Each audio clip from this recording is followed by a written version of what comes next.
এরপর একটা কথা মনে রাখবেন, এই যে নরএপিনেফ্রিন সে কিন্তু গ্রোথ হরমোন রিলিজ করে। সো কারো বডিতে যদি নরএপিনেফ্রিনই কম থাকে তাহলে সেটা কি গ্রোথ হরমোনকে রিলিজ করতে পারবে? পারবে না কিন্তু। তাহলে এই ক্ষেত্রে কি হবে? Blunted norepinephrine mediated growth hormone release. এরপর আসে ডোপামিন। তাহলে ডোপামিনও কি হবে? বইয়ের রিসিপশন বলেন,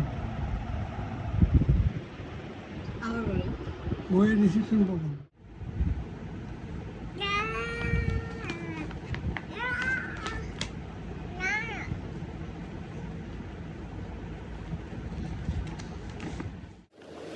আমাকে দাও, আমি একটু পড়ি, আমাকে একটু দাও, আমি একটু পড়ি, আমাকেও দাও, আমি পড়ি, দেখি দেখি।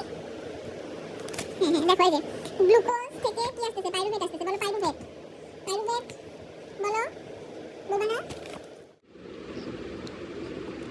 দেখো 8টা এটিপি তৈরি হয় কোথায়? পাইরুভেট থেকে। আর 2টা হয় কোথা থেকে? ল্যাকটেট থেকে। দাও, আমাকে দাও, আমি পড়ি।